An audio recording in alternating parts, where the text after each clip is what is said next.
what I wanted to ask you is, and just going back to my slide is, let's talk about internal affairs investigations. So I'm just going to back up a little bit here in this slide. Obviously, the latest scandal, and this is terrible, horrible. Mass State Police trooper suspended amidst sexual misconduct allegations, and this was the article here. Sexual misconduct allegations were related to an incident in Lexington. The DA and police are independently investigating. So my question is, what is the process of an investigation like this, and how are these things handled? Let me first say something you might be surprised to hear me say, but if the Sure. allegations are true from that misconduct, that trooper should be fired immediately. Mhm. Immediately. To answer your question regarding the internal affairs, it's important for your viewers to understand that internal affairs is an internal administrative investigation. There are no charges assessed against the person that the complaint is against. The investigators are fact finders, right? Typical investigation, like you would think in any other circumstance, you're on a fact finding mission. Mm. Once the investigators are finished with their investigation, they will then make a recommendation. I believe to a trial board is the group or the entity that's assembled, and then there's a recommendation that goes up to the superintendent's office. And then the trial board will assess the violations or the alleged violations that may have been corroborated in the investigation against policy violations of against policies and procedures. And then from there is a class 1, class 2, class 3, and it goes on from there. Some violations could be, you've seen, like with Lieutenant Tully, he got suspension, days taken off the books. You might see disciplinary measures all the way up to, like we saw at Proctor, uh, uh, discipline with you're suspended without pay, Right. right? But you're still a member of the department. You're just not receiving compensation as whatever process is going on. It could be something where you have a 6-month suspension and then you're brought back to the job. In that case, you have to go through some retraining. So there's a bunch of things that could be the outcome of a internal affairs investigation. Mm. Yeah, I mean, obviously not the type of, I guess, discipline we would think with Tully here, knowing, being in those awful text messages connected to Proctor and in the Karen Reed case. I mean, it was almost, to us, Free Karen Reed supporters and the supporter of Karen Reed, a slap in the face. Then obviously we have Trooper Proctor that that is still currently suspended, and they just, there was a piece of controversy that came up about 2 weeks ago that was put out there via social media, that Proctor had been fired.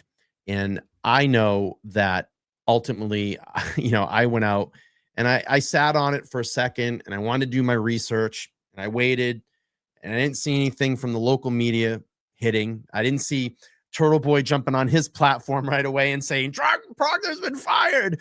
I didn't, and that's why, I reached out to you and I said, could you give me maybe a status update on Proctor and what the process of that would be as far as being transparent with the public. So, my question is, a trooper status after an investigation or suspension, does that have to be transparent to the public? And we talked a little bit about this in the green room.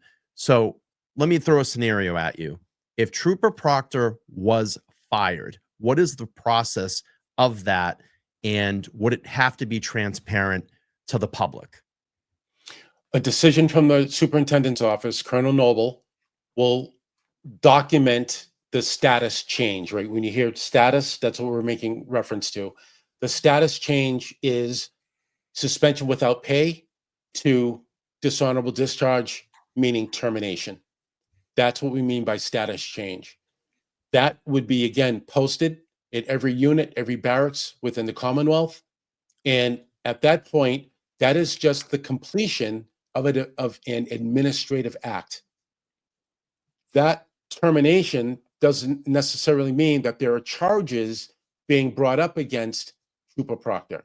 That being said, there's still the federal investigation that's in the background of this thing, right? That's not going to go away. Probably worthy of another video at this point, but it's just the completion. If that termination comes full scale, it's the completion of an administrative process. So that's why I say it's not necessarily hiding that status change from the general public. And also, as we both agree, that because this is the highest profile case in Massachusetts at the time, that every journalist, every media outlet is going to know in a nanosecond when that status change happens. I completely agree. And that's why I was just like, this is wrong. And I'm seeing like my friends all over Facebook, social media, oh, Proctor's been fired, Proctor's been fired. I'm like, no, I think we all know that at some point, Todd, after all this goes down and we're getting ready to, we're heading towards Karen Reed 2.0 here. And you just, earlier when we were talking, you said, well, look what happened just immediately after the verdict. What information did we get? Bam. It was almost like the press release was ready. Not even an hour after we got the verdict, we heard Trooper Proctor has now been suspended. I'm always going to guarantee everybody, I'm going to say this to the audience, and maybe Todd will agree with me. They're not going to actively fire Proctor now. They have Karen Reed 2.0 coming on. Brian Walsh's case. He was the lead state police investigator in that. So they have to sort through that. And then he probably has, dozens of other active cases that he's involved in.